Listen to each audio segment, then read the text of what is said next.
Bless you.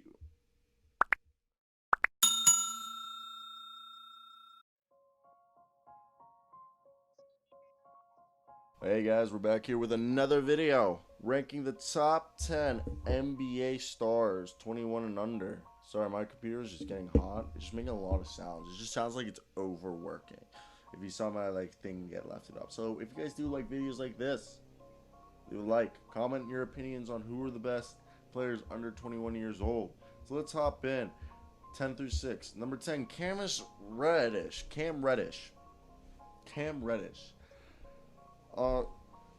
I guess he averaged 13 points, 1.9 threes per game with one steal a game while shooting 44% from the field and almost 40% from three. I guess that's not bad. And he's on Atlanta. He's a budding 3-and-D wing. He's not that bad. If you guys hear a little knocking, that's some roof work getting done right above me. So that's fucking fantastic. Nah, Cam Reddish, I'm actually surprised by those numbers. In 27 games, Cam Reddish going to be a 3-and-D week. I don't think he's going to be an all-star, but I could see him being like the second coming of Nicholas Batum. A little bit better? Maybe. Probably. Let's see what happens with the guy. I'm very interested in it now. I like those numbers. With a net rating at 6.2 points better with the budding 3-and-D wing on the floor. I like Cam Reddish. He just came on my board. He's on my list. I didn't think he was going to be that good, but you know what? Now I'm actually kind of stoked to see what he can do. Now, let's talk about this NBA production, or not NBA production, but Wendell Carter Jr. of the Chicago Bulls. This guy, he's not bad, and he's averaging 1.4 blocks while shooting 69% from 3 feet within the basket. That's pretty good. He reminds me of everything you want from Clint Capella in the playmaking and rebounding ability, but now he's trying to get that outside shot and those other perimeter type aspects in his game that make him an effective modern five. That you're just like, I would love to have this guy because I could have 4 shooters, this guy out there, and this guy will still space the floor, won't make a log jam, and I'll still get all the rebounding and playmaking ability that I want out of the big man. And you know what? That's what you want. That's what you want. Wendell Carter Jr. is the second best player on the Chicago Bulls, besides, obviously, our boy Zach LaVine, in my humble opinion. Now, if we're talking about the 8th best player, look, Kevin Huerter is already shooting a career best 38.3% from 3. But he's more than just a shooter. He's averaging 4.2 assists, and he's not even the lead ball handler. He might not be a lockdown defender just because of his athletic ability compared to other elite NBA athletes, but he's 6'7", which allows him to be a huge shooting guard. Even though he's not super athletic, he can be a poor man's Klay Thompson, which is really good. A poor man Klay Thompson is still a borderline all-star. That's a borderline all-star. And I don't know if you guys realize, but I bet you, I haven't seen the bottom of this list, but Trae Young's probably on it. And 3 of the top 10 players that are under 21 are on the Atlanta Hawks. I'm just telling you, I do believe in a few years we're going to have one of the best teams in, they're not my team, but the Atlanta Hawks will have one of the best teams in the NBA by a few years end. Though, 6'7", shoots threes and pass the rock. Tell me that doesn't sound like a poor man's Klay Thompson. Now, PJ Washington's the perfect modern day 4. He is 6'7", maybe 6'8" with some shoes on, but he can stretch the floor. He averaged this year 12.2 points a game, 5.4 rebounds. Let's get those rebounds up to at least 7 to 8 boards, 2.1 assists, 1.5 threes, about a steal a game, about a block a game, 30 minutes per game. And the thing is the team was almost 3 points better net rating wise when he was on the floor. PJ Washington, if you guys remember Marvin Williams, think everything Marvin Williams was when he was really good those few seasons for Atlanta and Charlotte, and think of that being the floor for PJ Washington. His floor, PJ Washington, is being Marvin Williams, and his ceiling is being a 17, 18 points per game scorer with almost 10 rebounds a game with about 4 to 5 assists a game. I firmly believe that while shooting 5 to 6 threes a game and making about half of them, maybe 7 threes a game. I really think he's going to be a guy who's going to take a lot of threes, and he's going to be pretty much a 3-and-D power forward, modern-day power forward that everybody would love to have on their floor to just stretch the floor. Now, Colin Sexton, his efficiency just improved. For his career, he shoots 39% from 3, and his scoring average is up to 20.8 points for this game, right? Obviously, they drafted Darius Garland thinking you would challenge, or they would have this cool backcourt duo with Sexton and Garland. Did not work. Nobody liked it. And you know what?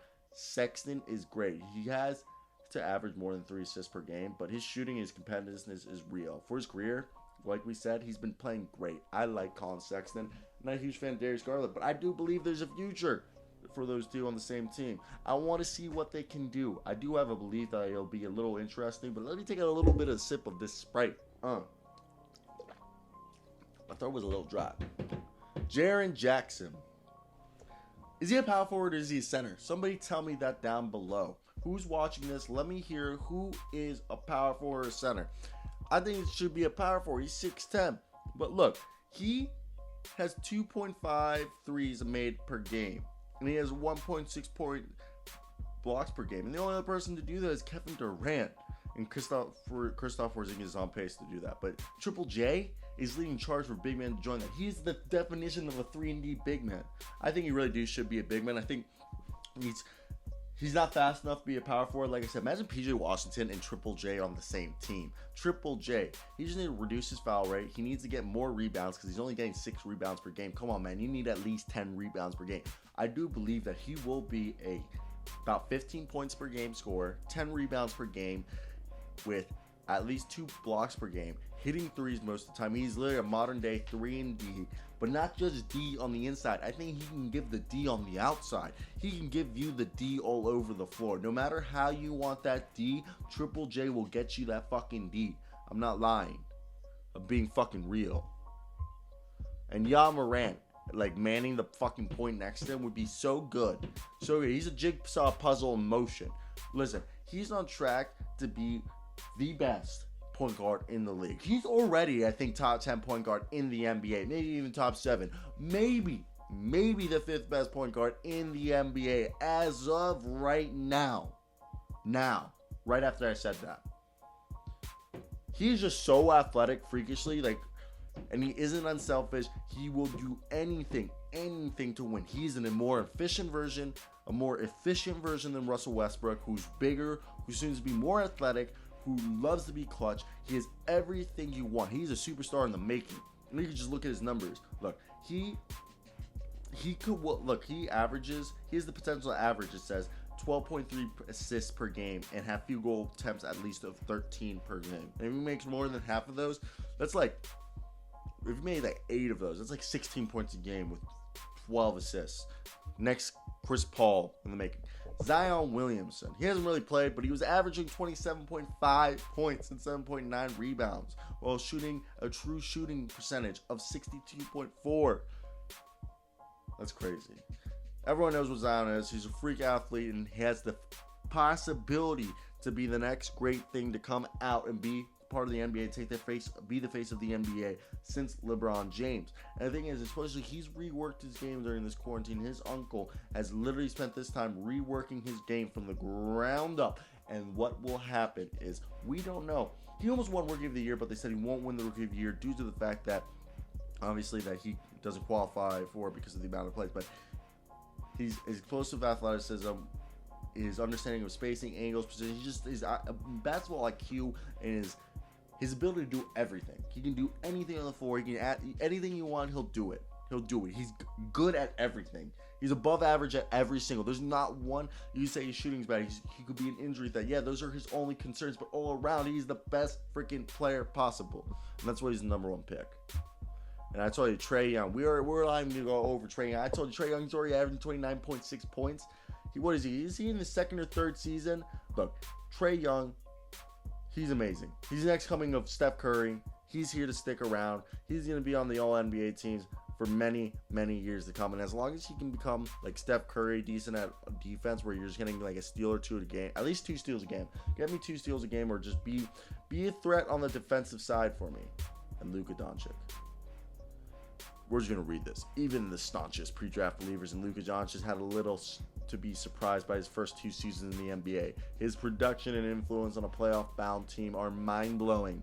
Russell Westbrook is the only player in league history who has averaged at least as many points, 31.3 points, rebounds, 10.1, and assists, 9.5 per 75 possessions in a single season as Doncic is now.